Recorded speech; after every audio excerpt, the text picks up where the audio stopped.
তাহলে আমরা কোথা থেকে শুরু করব? আমরা শুরু করব হচ্ছে যে এই কোর্সটা কিসের জন্য বা কেন? তো এই কোর্সটা মেইনলি হচ্ছে এইজন্যে যে আমরা তো সবাই প্রায় একই সেমেস্টারে, তাই না? তো আমাদের সব সেমেস্টারে তো দেখা যাচ্ছে যে প্রায় সব ভার্সিটিতেই কোডিং অনেক দূর পর্যন্ত চলে গেছে। এখন কিন্তু প্রায় সব সাবজেক্টেই যেগুলো একটু আ টেকনোলজি রিলেটেড সাবজেক্ট গুলা সেই সবগুলো সাবজেক্টে আ প্রোগ্রামিংটা মানে ম্যান্ডেটরি হয়ে গেছে। দেখা যায় যে সবগুলো এখন ইতেই হলো যে প্রোগ্রামিংটা আছে। তো সব ভার্সিটিতে কিন্তু অলরেডি সি প্রোগ্রামিং বা প্রোগ্রামিং অনেক দূর চলে গেছে। তো আমাদের অনেকে আছে তো যারা সিটা অনেকে পারি বা অনেকে পারি না। কেউ প্রোগ্রামিং পারি, কেউ পারি না। বা অনেকে হয়তোবা শুরুই করি নাই এখনো। বা অনেকে শুরু করছি কিন্তু হচ্ছে যে এখনো ওইভাবে শুরু করা হয় নাই। তো এই সবকিছুর কে পিছিয়ে রেখে আমরা যেন নতুন করে আবার শুরু করতে পারি তার জন্য এই কোর্সটা। আর যেই রেজিস্ট্রেশন এর যে ব্যাপারটা আসে সেটা হচ্ছে যে এটা কিন্তু যে এই রেজিস্ট্রেশন ফিটা যে আ ৳100 ৳100 কিন্তু একদিক থেকে দেখতে গেলে কিন্তু তেমন কিছু না, তাই না? যে এখন যদি ২০ জন মানুষও এখানে রেজিস্ট্রেশন করে তাইলে কিন্তু ৳২,০০০ এটা কিন্তু আসলে তেমন কিছু হচ্ছে না। ৳২,০০০ দিয়ে এখন কি হয়? তো এটা হলো যে বিজনেস পারপাস বা অন্য কোনো পারপাস এ যদি কেউ ভেবে থাকো তাইলে মানে ভুল ভাবতেছো। এরকম কিছু না। এটা শুধু হলো যে তোমাদের মধ্যে সিরিয়াসনেসটা ইনক্রিজ করার জন্য। যখন আমি সি এর সেশনটা নিছিলাম, তো সি এর সেশন হয়েছিল কি যে সবার মধ্যে সিরিয়াসনেসটা খুবই কম ছিল। তো যখন তোমরা নিজেরা যখন একটা পজিশনে যাবা যে আ একটা ট্রেনিং এর জন্য এই পাশে যে পাশে আমি আছি, এই পাশে যখন থাকবা, তখন ওই পাশের মানুষগুলোর ফিডব্যাকটা অনেক বেশি ইম্পোর্টেন্ট, অনেক বেশি ইফেক্টিভ। তো তোমাদের সিরিয়াসনেসটা আমার জন্য অনেক বেশি দরকার। তো সেজন্য এই রেজিস্ট্রেশন প্রসেসটা যেন হলো যে তোমাদের মধ্যে একটা সিরিয়াসনেস কাজ করে। আর একদম নিতান্তই যদি কারো সমস্যা হয় যে আমি তো বলেই দিয়েছি যে নিতান্ত যদি কারো সমস্যা হয় যে না সে রেজিস্ট্রেশন করতে পারছে না বা তার একটু রেজিস্ট্রেশন করতে সমস্যা হচ্ছে, তাহলে আমারে পার্সোনালি নক দিও বা রেজিস্ট্রেশন ফর্মেই যেখানে বিকাশের দেওয়া লাগে, ইনফরমেশন দেওয়া লাগে সেখানে মেসেজ দিয়ে রেখো যে আ কোন প্রবলেম আমি কোনো কারণ ছাড়া তার রেজিস্ট্রেশন করে দেব। এটা নিয়ে চিন্তা করতে হবে না। তো রেজিস্ট্রেশন ইস নট ম্যান্ডেটরি। আমার ম্যান্ডেটরি জিনিসটা যেটা আমার জন্য দরকার সেটা হচ্ছে যে তোমাদের সিরিয়াসনেস। এই তো। তো আমাদের এই কোর্সটা হচ্ছে মেইনলি আ সবাইকে শুরু থেকে শুরু করে দেওয়ার জন্য। যেন সবাই আমরা প্রোগ্রামের ভিতরে জাভা দিয়ে ভালোমতো ঢুকতে পারি। যারা সি পারি বা পারি না তাদের কথা মাথায় রেখে, যারা পারি না তাদের কথা মাথায় রেখে, যারা পারি তাদের কথাও মাথায় রেখে এই কোর্সটা লঞ্চ করা। তাহলে আচ্ছা ভাইয়া, একটা কথা বলতাম। হ্যাঁ, বলো। মানে মানে আমি সি তে খুবই বাজে। তো এখন আমি চাইতেছি 0 থেকে জাভা শিখার হুম। এটাই আমি সবাইকে হেল্প করতে পারো। হ্যাঁ। এটাই বলতে চাচ্ছিলাম যে যারা আমরা সি পারি বা যারা আমরা সি পারি না, যারা আমরা প্রোগ্রামিং একদমই পারি না, তো তাদের জন্য হুম। এই কোর্সটা। আমরা আমাদের ভার্সিটিতে যেরকম বা এখন যারা সি শেখাইছে, তারপর যখন এই কোর্সটা আমাদের শেখানো হচ্ছে জাভা আমাদের ভার্সিটিতে, আমাদের কিন্তু এইভাবে এক্সাম্পল দেওয়া হয় যে, "এই যে তোমরা এটা সি তে এভাবে দেখছো, এটা আমরা জাভাতে দেখতেছি।" তো এইভাবে আমরা এক্সাম্পল গুলো দিব না। আমরা আমাদের কোর্সটা এমনভাবে নিয়ে যাবো যেন আমরা আগে কিছু জানিই না। আমরা এই যে জাভা দিয়ে আমরা শুরু করতেছি। আমরা এইভাবে পুরো কোর্সটা সামনের দিকে নিয়ে যাবো। তো যারা সি পারি না তাদের জন্য ভয়ের কিছু নাই। বরং তাদের জন্য এটারও একটা ভালো একটা অপরচুনিটি যে আ তারা একদম শুরু থেকে শুরু করতে পারছে।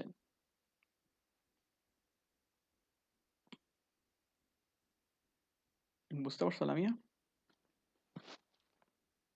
হ্যাঁ, থ্যাংক ইউ। আচ্ছা, তাহলে এটাই ছিল আমাদের হচ্ছে যে এই কোর্সের মেইন পারপাস গুলা। আমরা আমাদের যেই ১ম ক্লাস সেখানে ফিরে যাই। যেখান থেকে আমরা মেইনলি ক্লাসটা শুরু করব। তো সবাইকে ১ম ক্লাসে স্বাগতম। এখন আমাদের ১ম এ যেটা আমরা শুরু করব সেটা হচ্ছে জাভা কি? তো জাভা হচ্ছে একটা প্রোগ্রামিং ল্যাঙ্গুয়েজ। এখন আ অনেকগুলো ল্যাঙ্গুয়েজ আছে, তাই না? যেমন C, C plus plus, Python. তো জাভাটাই কেন দরকার? বা জাভা শেখার আগে যেটা একটু আগে আলোচনা করলাম যে জাভা শেখার আগে কি অন্য কোনো প্রোগ্রামিং ল্যাঙ্গুয়েজ আমাদের জানা থাকা লাগবে কিনা? আ আমার মতে লাগবে না। কারণ জাভা আর সি প্রায় সেম। জাভা হচ্ছে সি এর থেকে একটু অ্যাডভান্স লেভেলের। তো যারা আমরা সি পারি বা সি আগে সি প্লাস প্লাস পারি তাদের জন্য একটু ভালো। কিন্তু যারা আমরা সি পারি না তাদের জন্য কোন চিন্তার কারণ নেই। কারণ আমরা একদম শুরু থেকে শুরু করব। আর এই যে জাভাটার লাইব্রেরিটা অনেক বড়। ১ মিনিট।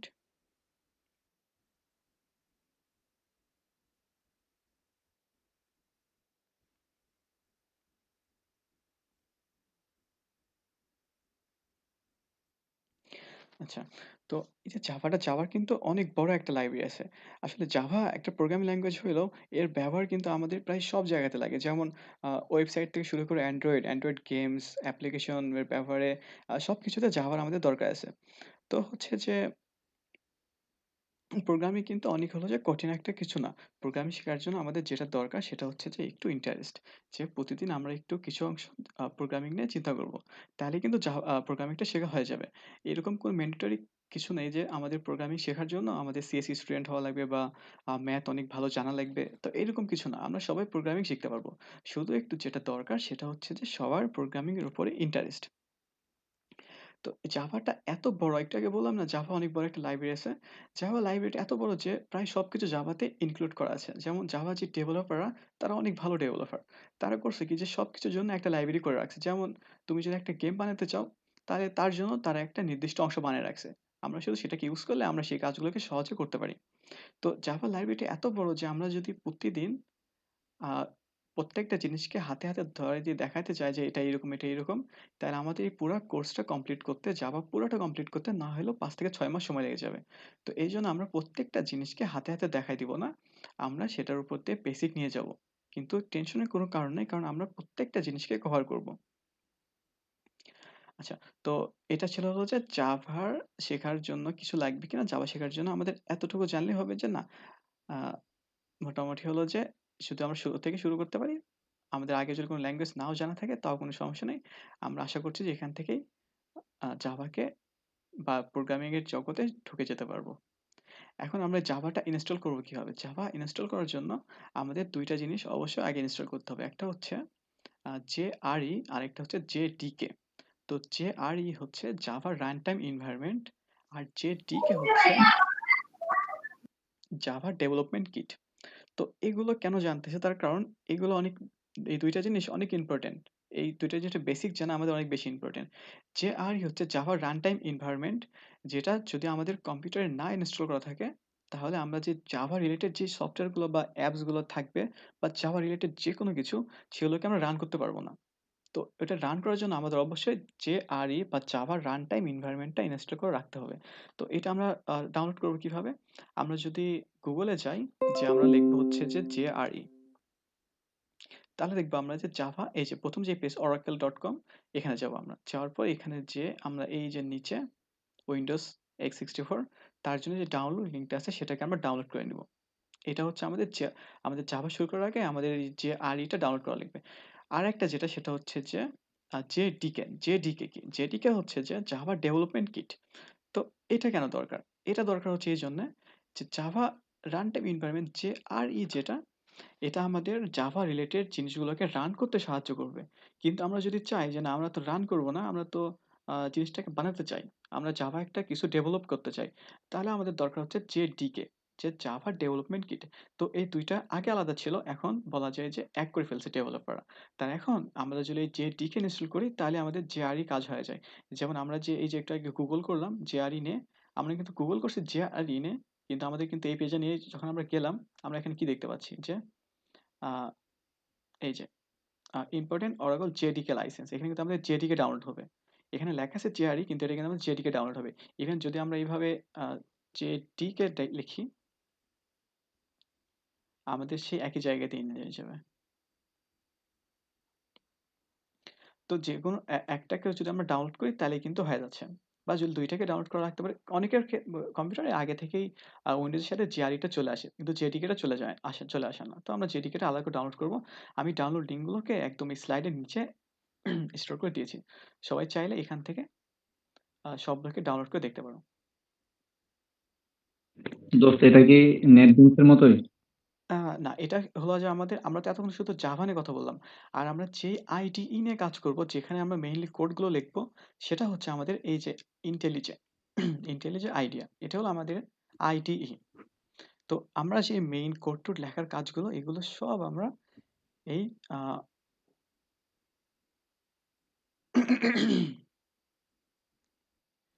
আমাদের যে মেইন আ ডা এই কোড লেখার কাজগুলো, যেগুলো আমরা একটা কম্পাইলার ভিতরে করব, সেই কম্পাইলারটা হবে আমাদের IntelliJ। তো অনেকে এখানে প্রেফার করে হচ্ছে যে NetBeans, বা অনেকে অন্য কোনোটা প্রেফার করতে পারে। তবে আমার মতে IntelliJ টা অনেক বেশি আ ভালো। যেটা আমি শুরু থেকে ইউজ করি আর এটা অনেক ভালো। IntelliJ বা হচ্ছে যে NetBeans যেটা, সেটার UI টা আমার কাছে একদমই মানে পছন্দ হয় না। কেমন জানি একটা অড, অড টাইপের লাগে। কিন্তু IntelliJ টা দেখতে অনেক ভালো আরকি। আর যদি আমরা এখান থেকে আবার আ Java তো আমরা কেন শিখতেছি? Java তো শিখতেছি হলো যে এরপরে যদি আমরা Android ডেভেলপমেন্ট করতে চাই, তো সেই ক্ষেত্রে আমাদের এই যেহেতু এই একই কোম্পানি আমাদের করতেছে, আমরা যদি Google করি যে IntelliJ, তাহলে আমরা আচ্ছা, তাহলে এটার কোম্পানি যেটা সেটা হচ্ছে যে এই যে JetBrain। JetBrain হচ্ছে এর কোম্পানি। আমরা যদি আবার লিখি যে Android Studio,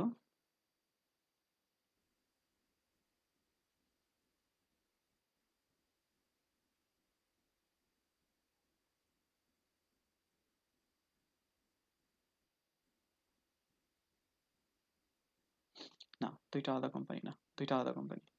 যাই হোক, যদি আমরা এটা নিয়ে কাজ করি তাহলে বেশিরভাগ সময় আমাদের অ্যান্ড্রয়েডের এটার জন্য আলাদা করে প্লাগইন ডাউনলোড করা লাগে না। যখন আমরা অ্যান্ড্রয়েড নিয়ে কাজ করব, তখন আমাদের জন্য আলাদা করে কোনো কিছু প্লাগইন ডাউনলোড করতে হবে না। জাস্ট যদি আমরা অ্যান্ড্রয়েড স্টুডিওটা ডাউনলোড করি তাইলেই সবকিছু হয়ে যাবে। আর নেটবিনস এর জন্য আলাদা করে আবার প্লাগইনস ডাউনলোড করা লাগে। যেটা অনেক ঝামেলার একটা কাজ। আর বেশিরভাগ ডেভেলপাররা দেখবে প্রেফার করবে হচ্ছে যে IntelliJ টাকেই। তো আমরা এইজন্য IntelliJ কেই চুজ করে নিব। তো IntelliJ ডাউনলোড করার জন্য যেটা আমরা করব সেটা হচ্ছে আমরা IntelliJ জাস্ট গুগল করব, আমাদের সামনে আসবে, আমরা এখানে ক্লিক দিব। ১ম লিঙ্কটাতে। তারপরে আমরা দেখব যে এই যে ডাউনলোড অপশন, ডাউনলোডে ক্লিক দিলাম।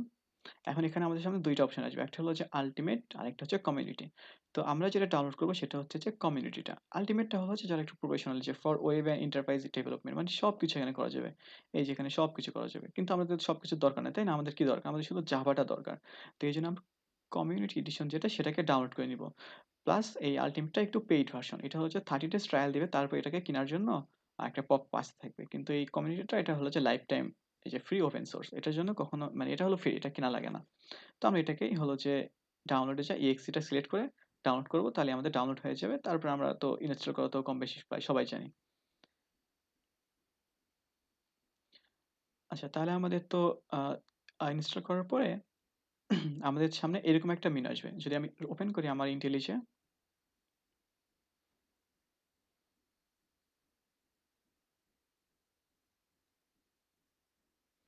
আচ্ছা, তো আমাদের সামনে এইরকম একটা মেনু আসবে।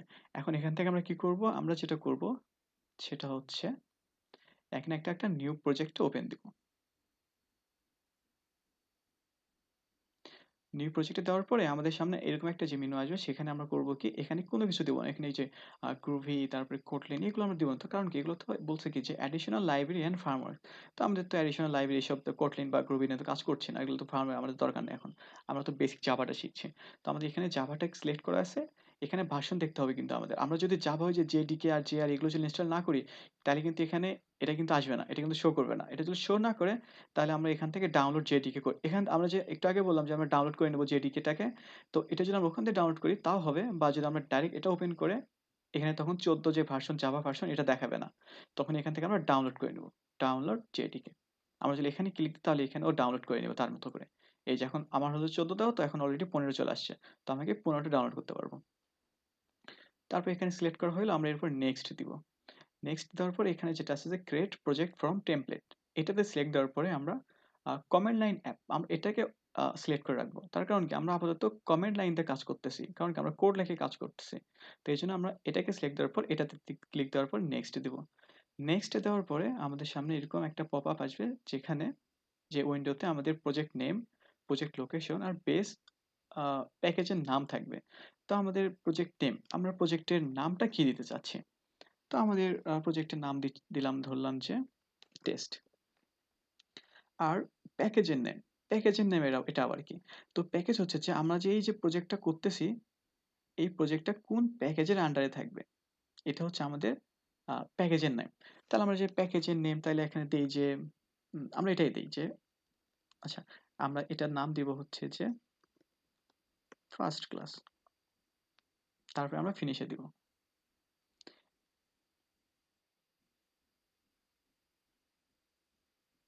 আচ্ছা, তো এইটা হচ্ছে আমাদের ইন্টেলিজে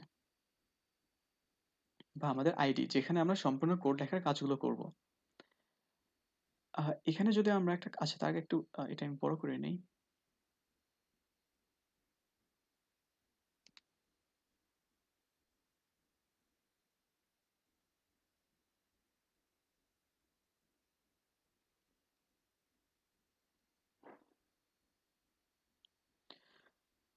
তো এটা হলো আমাদের যে আইডিটা ইনস্টল করলাম, যেটা হচ্ছে যে আমাদের IntelliJ, সেটা হলো যে মেইন স্ক্রিন। এখানে আমরা সব কোড লেখার কাজগুলো করব। তো এই যে এখানে তো আমাদের কোড লেখার কাজ করব, তাই না? এই যে এখানে রাইট কোড, এখানে অনেক কিছু কি সব জানি লেখা আছে।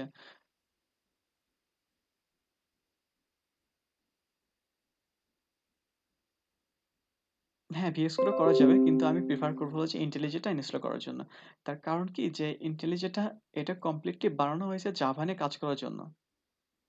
তো যদি আমরা এটা করি তাহলে এখানে আমাদের অনেকগুলো, যেমন এখন তো আমরা নরমাল কোড লিখতেছি, তো অনেকগুলো শর্টকাট-টর্টকাট যেগুলো পরে দরকার পড়বে, সেগুলো অনেক উপকার মানে অনেক শর্টকাটে কাজ করা যাবে হলো যে আমাদের এই IntelliJ তে। তো সবার তো পছন্দ আলাদা হইতে পারে, তাই না? কেউ NetBeans এ কাজ করতে চায়, কেউ VS Code এ কাজ করতে চায়। তো যার যেটা ইচ্ছা। তবে সব জায়গায় তো কোড তো একই। কোড তো আর আলাদা হচ্ছে না। কিন্তু আমি প্রেফার করব যে IntelliJ টা ডাউনলোড করার জন্য। আচ্ছা, তো এখানে আমরা কোড লিখবো। আর কোড লেখার পরে আমাদের এই যে বাম পাশে থাকবে, এখানে আমাদের কিছু থাকবে, যেমন প্রজেক্ট, তারপর এখানে আবার টেস্ট লেখা, তার মধ্যে আবার এখানে idea লেখা, এবার আবার সোর্স লেখা, অনেক কিছু লেখা, তাই না? তো এগুলা কি? এগুলো হচ্ছে যে আমাদের প্রজেক্টের নেম, যেটা আমরা দিছিলাম কিন্তু যে টেস্ট। প্রজেক্টের নাম ছিল আমাদের টেস্ট। আর তার ভিতরে আমাদের প্যাকেজের নেম কি ছিল? প্যাকেজের নাম ছিল কিন্তু ফার্স্ট ক্লাস। এই যে আমাদের ফার্স্ট ক্লাস। তো এইগুলো কি? এগুলো বোঝার জন্য আমরা আমাদের এই স্লাইডে যাই। যে জাভার স্কেলেটনটা কি? স্কেলেটনটা কিভাবে তৈরি হয়? তো আমাদের একটা প্রজেক্ট বানানোর সময়, এই যে একটা প্রজেক্ট আমাদের, তার ভিতর হলো যে অনেকগুলো জিনিস থাকে। প্রজেক্টের ভিতর কি থাকে? প্রজেক্টের মধ্যে থাকে হলো যে প্যাকেজ। অনেকগুলো প্যাকেজ থাকে। এখানে ৩ টা দেখানো হয়েছে, কিন্তু প্রজেক্টের ভিতরে থাকে হলো যে প্যাকেজ। আর এই প্রত্যেকটা প্যাকেজের ভিতরে আবার থাকে হলো যে ক্লাস। তো আমরা আপাতত যেই ১ম ৩-৪ টা ক্লাস আ যেটা নিয়ে কাজ করব, সেটা হলো যে এই ক্লাসটা নিয়ে। তাহলে আমাদের প্রজেক্ট যেটা, সেটার ভিতরে থাকবে হলো প্যাকেজ, প্যাকেজের ভিতরে থাকবে হচ্ছে ক্লাস। তো এটা যদি আমরা আমাদের কোডে যাই, আমরা দেখব হলো যে এটা হলো আমাদের প্রজেক্টের নেম, টেস্ট। এটা আমাদের প্রজেক্টের নেম। তার ভিতরে আমাদের যে আইডিয়া, এখানে আমরা ঢুকবো না। আমরা ঢুকবো হচ্ছে যে সোর্স, এসআরসি। এসআরসি মানে হচ্ছে সোর্স। এই সোর্সের ভিতরে আমাদের সব রকমের জাভা যেই ফাইলগুলো নিয়ে কাজ করব বা ক্লাসগুলো নিয়ে কাজ করব, সেগুলো থাকবে। তো এই যে একটা এখানে আমাদের ওপেন হয়ে আছে main.java, এটা কিন্তু একটা জাভা ক্লাস। main.java, এটা হচ্ছে জাভা ক্লাস। আমরা এটাকে এখন থেকে নাম দিব হচ্ছে যে ক্লাস বলে। এটা কোনো ফাইলও বলবো না, কিছুই বলবো না। আমরা বলবো যে এটা একটা জাভা ক্লাস, যার নাম হচ্ছে মেইন। তার মানে কি এটা একটা মেইন ক্লাস।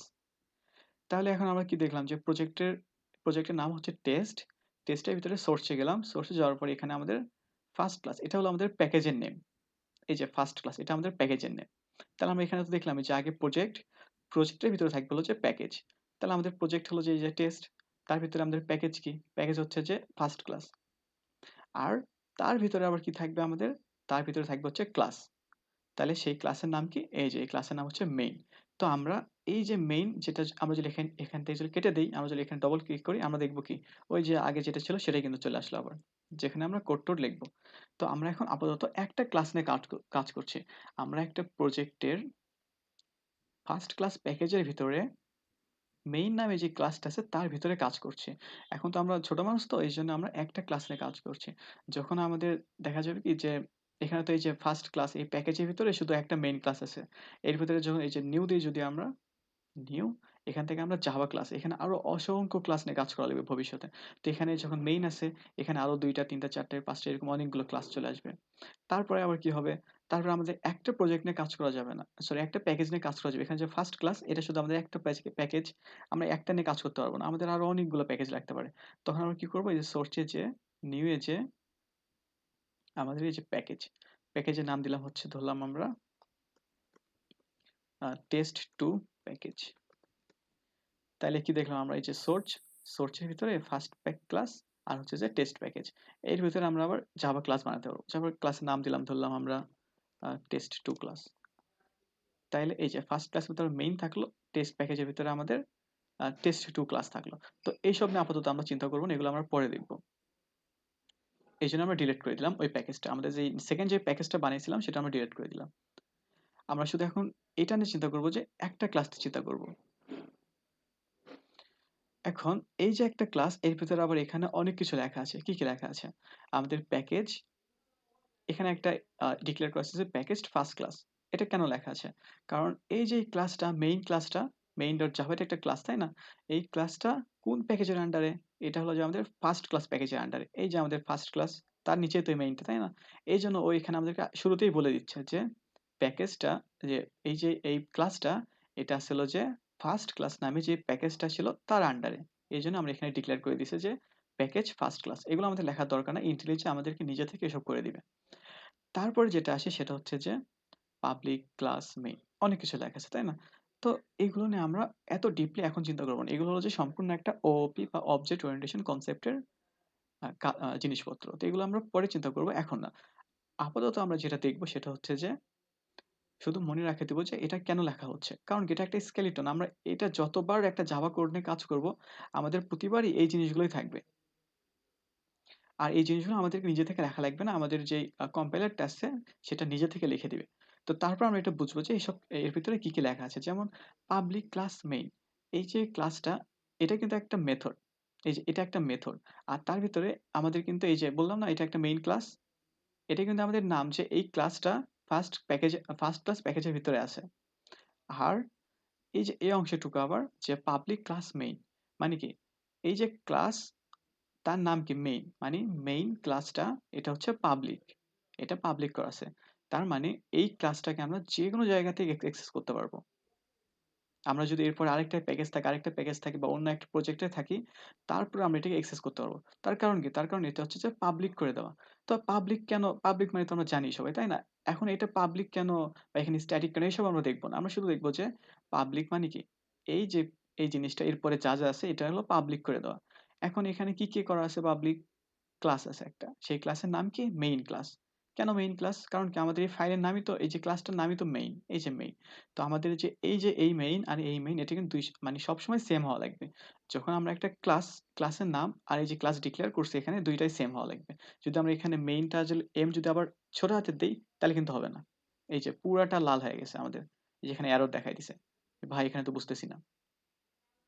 তো এইজন্য আমাদের মাথায় রাখা লাগবে যে এখানে যে নামে আমাদের ক্লাসটা বানানো হয়েছে, আমাদের এই নামটা যেন সেম থাকে। আমরা যদি বড় হাতের M দিয়ে দেই, তাহলে কিন্তু আবার ঠিকঠাক হয়ে গেল। জাভা কিন্তু কেস সেনসিটিভ। যদি আমরা একটু ছোট হাতে বড় হাতের অক্ষরে লিখি তাহলে কিন্তু সমস্যা হয়ে যাবে। আমাদের সবসময় দেখা লাগবে যে কোনটা ছোট হাতে লিখলে হচ্ছে, কোনটা বড় হাতে লিখলে হচ্ছে। যেটা একটু পরে আমরা বুঝতে পারবো। আচ্ছা, তো আমরা ক্লাস সম্পর্কে জানলাম যে এখানে একটা ক্লাস মেইন ক্লাস ডিক্লেয়ার করা আছে, যেটা হলো যে পাবলিক ভাবে ডিক্লেয়ার করা আছে। তারপর কি হইছে? এই যে আমাদের হচ্ছে যে একটা কার্লি ব্রেসেস দেওয়া আছে, যার ভিতরে আবার এখানে আবার কিছু লেখা আছে। তো এইটা হলো আমাদের একটা ক্লাস, যার ভিতরে আমরা ক্লাসটাকে ডিক্লেয়ার করলাম। এখন কাজ কিন্তু আমাদের ক্লাসের ভিতরেই, তাই না? তাহলে এখন ক্লাসের ভিতরে যে আমরা এখন কিছু ডিক্লেয়ার করব, সেটা এখন আমরা কিভাবে করব? তার জন্য যেটা করা লাগবে সেটা হচ্ছে আমাদের মেথড। যেমন এখানে যদি আমরা দেখি প্রজেক্ট, তার ভিতরে আছে প্যাকেজ, তার ভিতরে আছে ক্লাস। এখন এই ক্লাসের ভিতরে আমরা অনেক কিছু লিখবো। যেমন এর ভিতরে আমরা যোগ করার কাজ করব, বিয়োগ করার কাজ করব।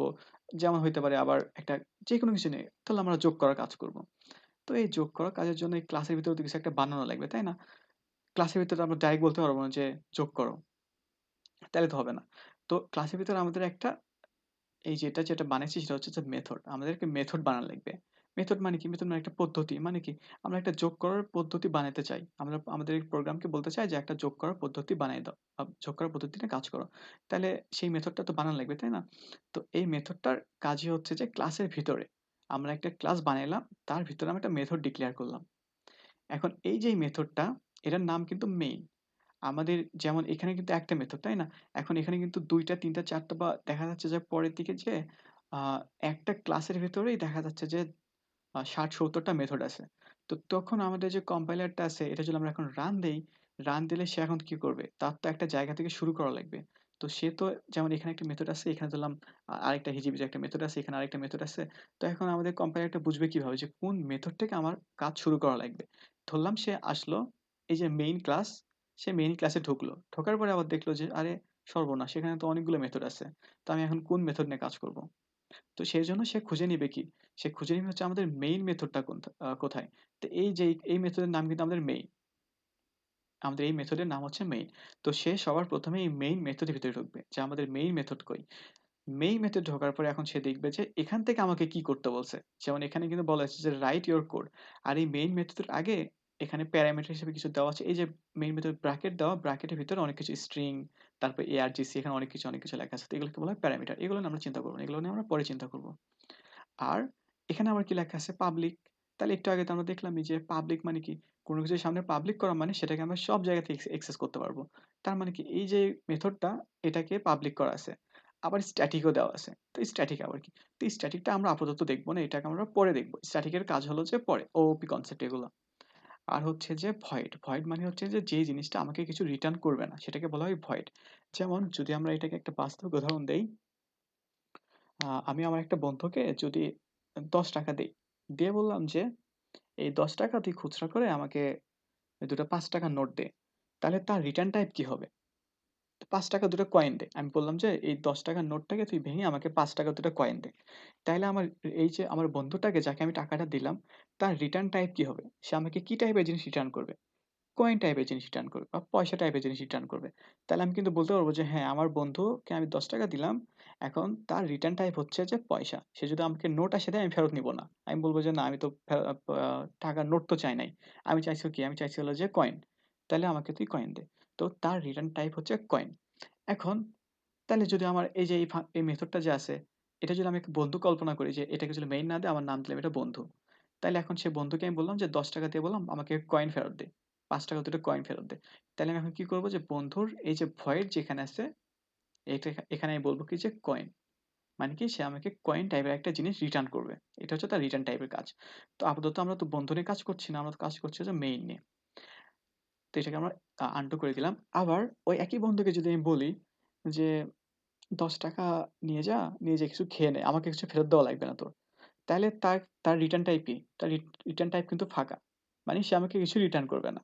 তো এই যে ফাঁকা বা কিছু রিটার্ন করছে না, এটাকে আমাদের প্রোগ্রামিং এ বলা হয় হচ্ছে ভয়েড। মানে কি? কোন কিছুর সামনে যদি ভয়েড লেখা হয়, তার মানে সেই মেথড থেকে আমি কোন কিছুর মানে রিটার্ন এক্সপেক্ট করতেছি না। তাকে আমি কিছু দিব কিন্তু সে আমাকে কিছু ফেরত দিবে না। এটা আমি এক্সপেক্ট করতেছি। যেমন মেইন মেথড থেকে কিন্তু আমরা অনেকগুলো মেথডে চলে যাব। আমি এখানে ধরলাম একটা যোগ করা মেথড বানাইছি যে পাবলিক এড। এটা একটা যোগ করা মেথড আমরা বানাই নিলাম। এখন আচ্ছা পাবলিক এটাকে আমরা ভয়েড দিয়ে দিই আপাতত ভয়েড এড। এখন এই এড এর ভিতরে আমরা ধরলাম যে ২ টা সংখ্যা আছে যে x প্লাস y এরকম ২ টা আচ্ছা x লেখা ভুলে গেছি। x প্লাস y এটা আমি দিলাম। এখন এই যে মেইন মেথড আমি এখান থেকে ওকে আমি কল করব। যে এড, এডকে আমি কল করলাম। তাহলে এখন ও করবে কি? একে কল করলো। এই মেথডটাকে কল করলো। কল করার পরে আমি এখানে বললাম যে, "তুমি এখানে যোগ করো, বিয়োগ করো, যা ইচ্ছা করো।" কিন্তু আমি কিন্তু এর কাছ থেকে আর একে কিন্তু কিছু দিচ্ছি না বা এ কিন্তু আর ও কাউরে কিছু দিচ্ছে না। তার মানে কি? এই যে মেইন মেথডটা এ শুধু মানুষকে দিয়েই যাচ্ছে। ও কিন্তু কারো কাছ থেকে কিছু নিচ্ছে না। এই ক্ষেত্রে। এই ক্ষেত্রে কিন্তু সে কারো কাছ থেকে কিছু নিচ্ছে না। তাহলে শুধু সে যদি না নেয় তাহলে তার রিটার্ন টাইপ কি?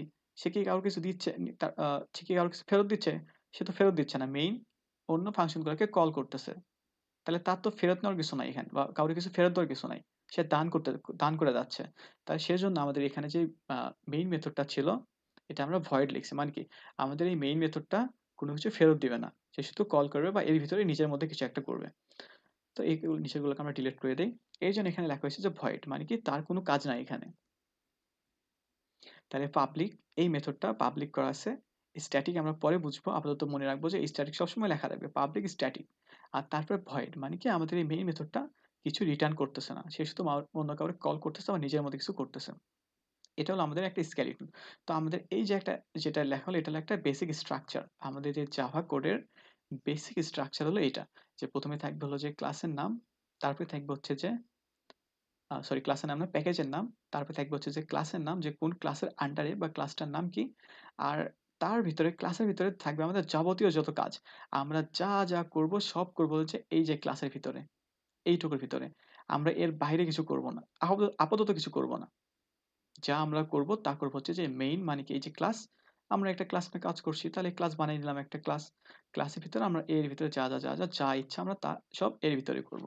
এখন এর ভিতরে আমাদের মেইন মেথড আছে, তাই না? এখন আমাদের আজকে যে লেকচারটা ছিল যে টপিক 1 এ যেটা হচ্ছে our first hello world program in Java. তো এটা আমরা এখন কিভাবে লিখতে পারি? আমরা এখন আমার hello world এটাকে প্রিন্ট করতে চাচ্ছি জাভা দিয়ে। তো জাভা দিয়ে এটা আমরা প্রিন্ট করব কিভাবে? তাইলে আমরা একটা জাভা ক্লাসের ভিতরে ঢুকলাম। যার ভিতরে যে মেইন মেথডটা আছে আমরা যদি এটাকে ডিলিটও করে দেই, আমরা কিন্তু নিজেরাও বানাতে পারবো। এগুলো নাও থাকে তাহলে কি লিখলাম আমরা? Public static void. তারপরে একটা মেইন ফাংশন বানায় নিলাম। আমাদের কিন্তু বানানো হয়ে গেল। আ আমাদের যে hello world প্রোগ্রামটা সেটা হলো যে প্রিন্ট করব। তো আমরা এটা প্রিন্ট করব কিভাবে? তাহলে আমরা এখন জাভাকে এখন বলি যে, "জাভা আমরা হলো যে একটা কিছু তোমার সিস্টেম" মানে জাভার যে সিস্টেমটা আছে, তো সিস্টেমকে আমরা এখন কল করি। জাভা সিস্টেমকে কল করব না? যে জাভা সিস্টেমকে বলব যে, "জাভা আমি একটা কিছু প্রিন্ট করতে চাচ্ছি।" তাহলে আমরা এখন লিখি যে সিস্টেম, জাভা সিস্টেম। এই যে জাভা আমরা SYS লিখতে কিন্তু চলে আসছে। SYS বা S ও যদি আমরা লিখি তাও চলে আসবে। আচ্ছা S তারপর Y। এই যে SY লিখতে আমাদের কিন্তু বলে দিচ্ছে যে সিস্টেম। তাই সিস্টেম এটি কিন্তু একটা ক্লাস। এই যে সি, এটা একটা ক্লাস। তো সিস্টেমের এখানে কি java.lang মানে কি ল্যাঙ্গুয়েজ। জাভা ল্যাঙ্গুয়েজের এটা একটা সিস্টেম। তাহলে আমরা এখন সিস্টেমকে জাভার কল করলাম। আরেকটা কথা সেটা হচ্ছে যে আমি কিন্তু বলছিলাম একটু আগে যে জাভা কিন্তু কেস সেনসিটিভ। যে কোনো জায়গায় যদি আমরা বড় হাতের অক্ষর লেখা লাগে সেখানে যদি আমরা ছোট হাতের অক্ষর লিখি তাহলে কিন্তু কাজ করবে না। যেমন এই যে সিস্টেমটা এটা কিন্তু বড় হাতের অক্ষরে। আমরা যদি খেয়াল করি যে আমাদের যে ক্লাসের নাম জাভাতে যতগুলো ক্লাস থাকবে সবগুলো হবে বড় হাতের অক্ষর দিয়ে শুরু। যেমন এই যে ফার্স্ট ক্লাস তার ভিতরে মেইন নামে যে ক্লাসটা বানাইছিলাম আমরা সেটা কিন্তু এম কিন্তু বড় হাতের ছিল। তো যতগুলো আমরা ক্লাস বানাবো জাভাতে সবগুলো আমরা বড় হাতের অক্ষরে দিব। এই যে সিস্টেম যেটা সেটা হলো যে বড় হাতের অক্ষরে লিখছি, তাই না? এখন যদি আমরা ছোট হাতের অক্ষরে লিখতে চাই যে SYS আমাদের কিছুই দেখাচ্ছে না। আগেরবার যেমন এরকম বড় হাতে লিখছিলাম যে SYS আমাদের সামনে কিন্তু সিস্টেম চলে আসছিল। কিন্তু এখন যদি আমরা ছোট হাতের অক্ষরে লিখি যে SYSTEM তাও আসতেছে না। সিস্টেম ডট তাও আসতেছে না। কিছুই আসতেছে না। তার কারণ কি? সে চিনতেইছে না যে এটা আবার কি? সে তো জানে না যে সিস্টেম আমরা যে ক্লাস কল করতে চাচ্ছি জাভার যেই সিস্টেম ক্লাসটা সেটা যে কল করতে চাচ্ছি সে তো জানে না যে এটা তো ছোট হাতের অক্ষরে লেখা। সে জানে এটা বড় হাতের অক্ষরে লেখা। তো এজন্য আমাদের যেখানে যেটা দরকার সেখানে আমরা সেটা ইউজ করব। তো আমরা বড় হাতের অক্ষরে লিখি যে SYS আমরা জাভার সিস্টেমটাকে কল করলাম। এবং সিস্টেমকে আমরা কি বলব? সিস্টেমকে বলব যে আমরা কি করতে চাচ্ছি? প্রিন্ট করতে চাচ্ছি, তাই না? তাহলে এখন সিস্টেমের এরপরে কি আছে? সিস্টেমের ভিতরে তো কিছু একটা থাকা লাগবে, তাই না? যে সিস্টেমের ভিতরে আমরা এক্সেস করব। তো এক্সেস করার জিনিসটা হচ্ছে আমাদের ডট ফাংশন দিয়ে করা লাগে। যেমন এই যে সিস্টেম লিখলাম, সিস্টেম এরপর যদি আমরা একটা ডট দেই, তাইলে সিস্টেমের ভিতরে আবার কি আছে সেগুলো আমরা দেখতে পারবো। তাহলে আমরা সিস্টেমের পরে একটা ডট দেই। এখন এর ভিতরে আবার অনেকগুলা কি লেখা আছে? মেথড লেখা আছে। এই যে এমটা হলো মেথড। মানে আমরা কোন মেথডটা আবার এখানে কল করতে চাচ্ছি। তো সিস্টেম তারপর এম এখন আমরা কি করতে চাই? আমরা প্রিন্ট করতে চাই, তাই না? তো প্রিন্টটা কি? সেটা তো আউট করতে চাবো আমরা। যে হ্যাঁ, আমাকে অন্য কিছু তুমি আউট করে দাও। সিস্টেম থেকে আউট করে দেখাও তুমি আমাকে। তাহলে সিস্টেম ডট আউট। এই যে আউট। এটা হচ্ছে এফ। এফ থেকে ফিল্ড। ফিল্ড আমরা পরে বুঝবো। তাইলে আউট। সিস্টেম ডট আউট এখন আমরা কি আউট করতে চাচ্ছি? আমরা তো চাচ্ছি যে একটা কোনো কিছু প্রিন্ট করে সেটাকে আউট করতে চাচ্ছি, তাই না? তাহলে এখন এখানে আবার আউটের পর আরেকটা ডট দেই তাহলে। এখন আমরা আউটের পর যদি ডট দেই আমরা দেখব যে অনেকগুলো মেথড চলে আসছে। যে প্রিন্টএলএন, প্রিন্ট এগুলো ক্যারেক্টার টাইপ, এগুলো ইন্টিজার টাইপ। এগুলো ক্যারেক্টার ইন্টিজার আমরা কালকের ক্লাসে বুঝবো। বা নেক্সট যে ক্লাস সেটাতে বুঝবো। তো আপাতত আমরা কি করতে চাচ্ছি? একটা কিন্তু লাইন প্রিন্ট করতে চাচ্ছি। তার মানে কি? একটা প্রিন্ট করতে চাচ্ছি লাইনকে। মানে প্রিন্ট এলএন। এই যে প্রিন্ট লাইন। তাহলে আমরা প্রিন্ট লাইনে ক্লিক দেই। তো আমাদের প্রিন্ট লাইন চলে আসলো। এখন এর ভিতরে আমরা যা প্রিন্ট করতে চাবো সেটা আমরা প্রিন্ট করতে পারি। তাহলে যদি আমরা এটাকে আরেকবার দেখি যে একটা কিছু প্রিন্ট করার জন্য কি করব আমরা? জাভা সিস্টেমকে কল করব। সিস্টেম আসলো। সিস্টেমের আবার ভিতরে ঢুকবো ডট দিয়ে। ঢুকলাম। এখন ঢুকে কি করব? প্রিন্ট করতে চাচ্ছি, তাই না? সেই প্রিন্টটা আউট করতে চাচ্ছি। তাহলে সিস্টেম ডট আউট। সেটাও আসলো। এখন আউট আবার কি করতে চাচ্ছি? সেটা করতে চাচ্ছি হলো একটা লাইনকে প্রিন্ট করে আউট করতে চাচ্ছি। তাহলে এই যে প্রিন্ট লাইন এটা দিলাম আমরা। এখন এটা যখন আসলো আমাদের সামনে এখন এখানে একটা প্যারামিটার চলে আসলো যে যার ভিতরে আমরা কি আ সরি প্যারামিটার না প্যারেনথেসিস চলে আসছে যের ভিতরে আমরা এখন কি জিনিসটা আউট করতে যাচ্ছি। তার আমরা চাচ্ছি কি হ্যালো ওয়ার্ল্ড এটা প্রিন্ট করতে। তো হ্যালো ওয়ার্ল্ড এটা কি? এটা হলো স্ট্রিং। স্ট্রিং কি সেটাও আমরা কালকে লেকচারে বুঝবো। আমরা সব কালকে লেকচারে বুঝবো। তো আপাতত এইটুকু মনে রাখবো যে একটা কিছু প্রিন্ট করতে চাই যেমন HELLO হ্যালো ওয়ার্ল্ড। এইভাবে যদি আমরা লিখি তাহলে কিন্তু হবে না। তার কারণ কি? আমরা যখন একটা কিছু এই যে ওর তো এক্সেস নাই। আমরা এভাবে কোনো কিছু ওকে বলতে পারব না। যে এটা তুমি প্রিন্ট করে দেখাও। আমরা শুধু এরকম কোনো কিছু ছাড়া করতে চাবো হলো যে ওর ডিফল্ট যে জিনিসগুলো আছে যেমন এই যে সিস্টেম, আউট এগুলোর জন্য। কিন্তু আমরা নিজে থেকে যেগুলো দিচ্ছি যেমন একটা লাইন আমরা প্রিন্ট করতে চাচ্ছি, ও এখন বুঝবে কিভাবে যে এটা যে ওখানে প্রিন্ট করতে চাচ্ছে আবার যদি এখানে যদি প্লাস অন্য একটা কিছু থাকে যেমন ধরলাম যে আ ফ্লোট টাইপের কিছু একটা দিলাম আমরা। তাহলে সে বুঝবে কিভাবে যে আমি এটাকে প্রিন্ট করব নাকি এটাকে প্রিন্ট করব। তো আমরা কোনো কিছু যদি প্রিন্ট করতে চাই বা কোনো লাইনকে যদি আমরা প্রিন্ট করতে চাই, তাহলে সেটাকে অবশ্যই আমাদের এরকম ডবল কোটেশন এর ভিতরে দিতে হবে। এই যে আমরা ডবল কোটেশন এর ভিতরে হ্যালো ওয়ার্ল্ড দিলাম। যদি আমরা কোটেশন না দেই তাহলে কিন্তু এই যে লাল হয়ে গেছে। সে কিন্তু বলে এই যে এরর কিন্তু দেখায় দিছে। আমরা যদি এখানে বাতির উপর ক্লিক দেই, বলছে যে ক্রিয়েট ওয়ার্ল্ড, মানে এখানে বলতেছে এটা কি তুমি কি ক্লাস বানাতে চাচ্ছ? নাকি হলো যে অন্য কিছু বানাতে চাচ্ছ? নাকি প্যারামিটার দিতে চাচ্ছ? মানে এখানে তো আমরা ডাইরেক্ট একদম এইভাবে লিখে দিয়েছি। সিস্টেম আউট যেভাবে লিখছি সেভাবে লিখছি। কোনো কিছু ছাড়া। তো এখনো বলতেছে যে কি ব্যাপার? এখানে তুমি কি বানাতে চাচ্ছ? তুমি বোঝাতে চাচ্ছটা কি? তো এইজন্যে আমরা ওকে এগুলো না দিয়ে বলব কি যে ডবল কোটেশন হেলো ওয়ার্ল্ড। মানে এই যে ডবল কোটেশন মানে এখানে একটা স্ট্রিং ওকে আমরা দিয়ে দিলাম। একটা স্ট্রিং ডিক্লেয়ার করার নিয়মই হচ্ছে ডবল কোটেশন দিয়ে তার ভিতরে লেখা লাগবে। তাহলে আমরা ডবল কোটেশন দিলাম, তার ভিতরে লিখলাম হ্যালো ওয়ার্ল্ড। তাহলে এখন কি করবে? সিস্টেম আউট প্রিন্ট করতে বলছে, প্রিন্ট লাইন। কি লাইন প্রিন্ট করতে বলছে? ও এই যে এখানে তো আমার একটা স্ট্রিং ডিক্লেয়ার করা আছে। মানে কি এই লাইনটাকে আমার প্রিন্ট করা লাগবে। তাহলে এখন সে বুঝতে পারলো, ও আচ্ছা তার জন্য এখানে সবুজ হয়ে গেছে। আর কোনো ওয়ার্নিং-টর্নিং নাই। এখন যদি আমরা রান করি, রান খুব সম্ভবত হওয়ার কথা না।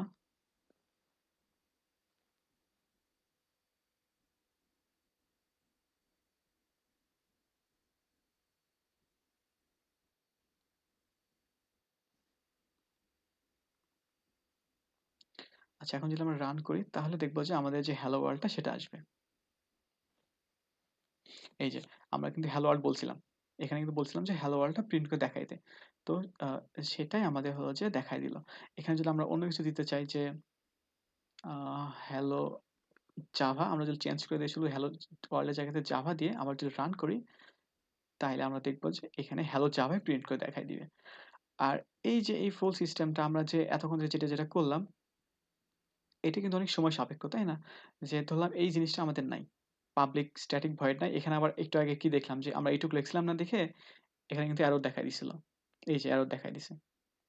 কারণ এখানে প্যারামিটার দেওয়া নাই কিছু। তো এগুলো তো অনেক ঝামেলা, তাই না? এখন মানে বারবার যদি আমাদের একটা কোনো কারণে যদি মেইন ফাংশনটা ডিলেট হয়ে যায়, তাহলে আমরা এখন কিভাবে করব? তাহলে সেটা করার জন্য ইন্টেলি যে আমি যে জন্য বারবার সবাইকে রিকমেন্ড করলাম, এটা অন্যটাতেও হয় কিন্তু এখানে অনেক বেশি সুবিধা হয়। যদি আমরা এভাবে লিখি যে পাবলিক স্ট্যাটিক ভয়েড, এই যেটা ভয়েড মেইন। আমরা যদি এইভাবে শুধু লিখি যে পিএসভি, মানে কি পাবলিক স্ট্যাটিক ভয়েড তারপর মেইন। এরকম ৩ টা ওয়ার্ড দিয়ে যদি শুধু এরকম এন্টার দেই, আমাদের জন্য কিন্তু সে একটা ফাংশন মেথড কিন্তু বানায় দিল। আমাদের কিন্তু পুরোটা কিন্তু এইভাবে লেখা লাগলো না যে পাবলিক তারপরে হচ্ছে যে স্ট্যাটিক ভয়েড এভাবে কিন্তু লেখার দরকার লাগতেছে না। আমরা কি করলাম? আমরা শুধু লিখলাম পাবলিক তে স্ট্যাটিক তে ভয়েড তো মেইন। লিখলে হলো, না লিখলেও হইলো। কারণ এখানে তো অলরেডি চলে আসছে। এন্টার দিব। আমাদের সামনে এই মেথডটা মেইন মেথডটা সে নিজে থেকে বানায় দিল। ইন্টেলিজে আমাদের নিজে থেকে এটা বানায় দিল। এখন এর ভেতরে আমরা কি করতে চাচ্ছিলাম? ওই যে প্রিন্ট করতে চাচ্ছিলাম। তাহলে কিভাবে করলাম সেটা? System dot out dot print line. অনেক বড় একটা কাজ। অনেক সময় সাপেক্ষ কাজ, তাই না? তো আমাদের প্রোগ্রামার তো অনেক অলস হয়। তো আমরা চাই যে সবকিছুর জন্য শর্টকাট চলে আসে। তো এটা শর্টকাটও আমাদের জাভা ডেভেলপাররা বানায় রাখছে। সেটা কিভাবে? আমরা যদি এইভাবে SOUT, মানে কি? System out SOUT, system out. এটা যদি লিখে আমরা তারপরে এন্টার দেই, আমাদের সামনে কিন্তু এই যে পুরো লাইনটা কিন্তু লিখে দিল। System dot out dot print line. তাহলে আমরা কিন্তু এই যে কাজগুলো করলাম সেগুলো কিন্তু অনেক শর্টকাটে করতে পারবো। যেমন এখানে যদি আবার দেখি যে কি করব? একটা মেইন ফাংশন বানাবো। পিএসপি হয়ে গেল। তারপরে কি? SOUT, SOUT। এর ভিতরে আমরা লিখলাম হচ্ছে যে হ্যালো ওয়ার্ল্ড। রান। তাহলে আমাদের কিন্তু এটা কিন্তু ঠিকঠাকভাবে কোনো এরর-টেরর ছাড়াই চলে আসলো। তাহলে আমাদের কাজ কিন্তু অনেকখানি সহজ হয়ে গেল। তাই না? তো IntelliJ তে এরকম অনেকগুলো শর্টকাট আছে। যেগুলো আমরা ভবিষ্যতে যখন আরো বেশি কোডিং করব তখন আমরা সেই শর্টকাট সম্পর্কে জানব। তো এটাই ছিল হলো যে আজকে আমাদের একটা জাভাতে কিভাবে কি প্রিন্ট করব, আ একটা লাইন কিভাবে প্রিন্ট করব বা কারো নাম কিভাবে প্রিন্ট করব, যেকোনো কোনো স্ট্রিংকে কিভাবে প্রিন্ট করা যায়, আ সেটার বেসিক ধারণা। এরপরে যে ক্লাসগুলো থাকবে সেগুলোতে আমরা দেখব হলো কিভাবে স্ক্যান করে নেওয়া যায় বা কিভাবে কোনো কিছু যোগ বিয়োগ, তারপর স্ট্রিং, ক্যারেক্টার এগুলো কি জিনিস সেগুলো সম্পর্কে আরো বেশি করে জানবো হলো যে পরের ক্লাসগুলো থেকে। এগুলো নিয়ে আমাদের একদমই ভাবার দরকার নেই। যেমন এখানে যদি আমরা প্রজেক্টটা ক্লোজ করে দেই, আমরা কি করব? নিউ প্রজেক্ট দিলাম ধরলাম। প্রজেক্ট দেওয়ার পরে এটা আসলো। কোনো কিছু করব না। কিচ্ছু না। এখানে জাস্ট এখানে একবার ইনস্টল হয়ে গেলে এটা এখানে আর চেঞ্জ করার কোনো দরকার নেই। Next, command line, next, project নেমে আমরা কি প্রজেক্টের নামটা কি? এই যে প্রজেক্টটা নিয়ে কাজ করতেছি সেটার নামটা কি? তো নাম দিলাম হচ্ছে আমরা যে ধরলাম কোনো একটা গেম দিচ্ছি, গেম।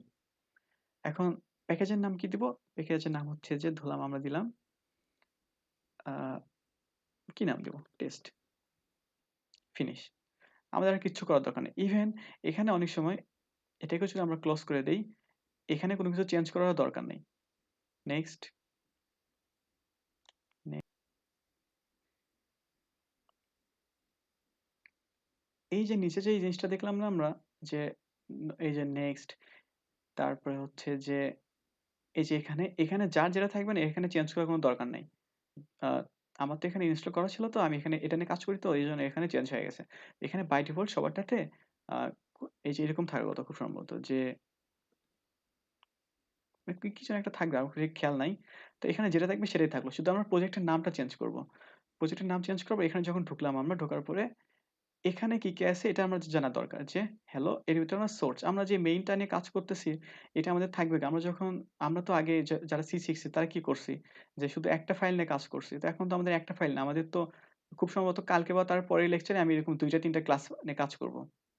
আমি নিজেই ফাইল বলতেছি। তো যখন ২ টা ৩ টে ক্লাস নিয়ে কাজ করব তখন আমাদের জানা দরকার যে এই ক্লাসগুলো আছে কার ভিতরে। তো এটা আছে হচ্ছে যে এই যে হ্যালো এই ফোল্ডারের ভিতরে সোর্স নামে যে ফোল্ডারের ভিতরে প্যাকেজ।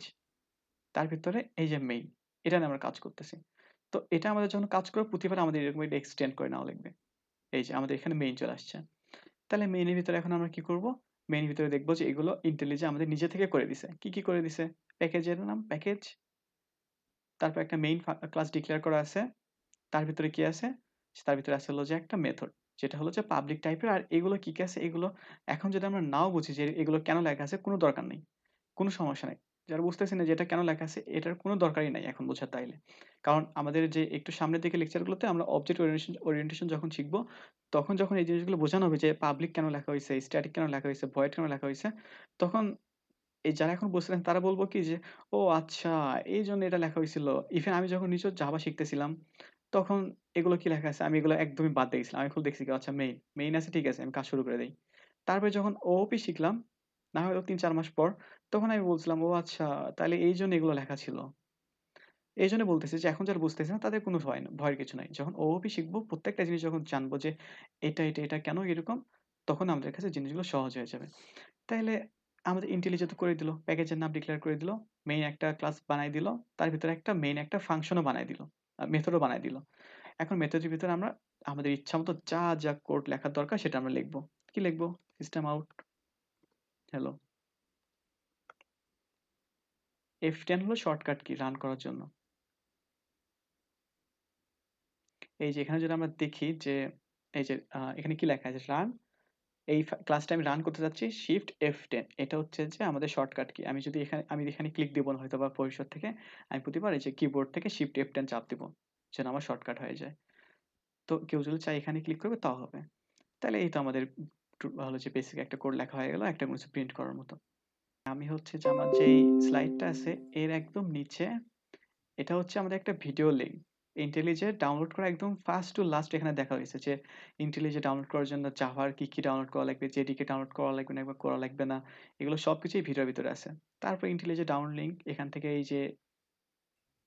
এই জিনিসটা ডাউনলোড করার লিঙ্ক পাওয়া যাবে। JDK যেটা বললাম যে জাভা ডেভেলপমেন্ট কিটটা ডাউনলোড করার লিঙ্ক হলো এটা। আর নিচেরটা হলো যে প্রমোশন, Facebook গ্রুপ প্রমোশন। আর এটা যেহেতু আমাদের ফার্স্ট ক্লাস ছিল সেজন্য আমাদের হলো যে এই ভিডিও রেকর্ডিংটা দিব। এর পর থেকে যে ক্লাসগুলো হবে সেই ক্লাসগুলোর রেকর্ডিং আমরা খুব সম্ভবত দিব না। কারণ কি যে আমার জন্য কিছু না এটা হলো যে তোমাদের জন্যই যেন সিনসিয়ারিটিটা আর মানে ওটা যেন একটু বেশি হয়। কারণ যখন রেকর্ডিং এর জিনিসটা চলে আসে যে রেকর্ড দিয়ে দিব আমি, তখন যেটা কাজ করে সেটা হচ্ছে যে আজকে ক্লাস আছে। আচ্ছা ঠিক আছে করলাম না। পরে রেকর্ডিং দেখবনি। তো এই জিনিসটা অনেক খারাপ একটা জিনিস। আরেকটা কারণ সেটা হচ্ছে পাইরেসি রক্ষা করার জন্য। পাইরেসি হয়ে যাবে।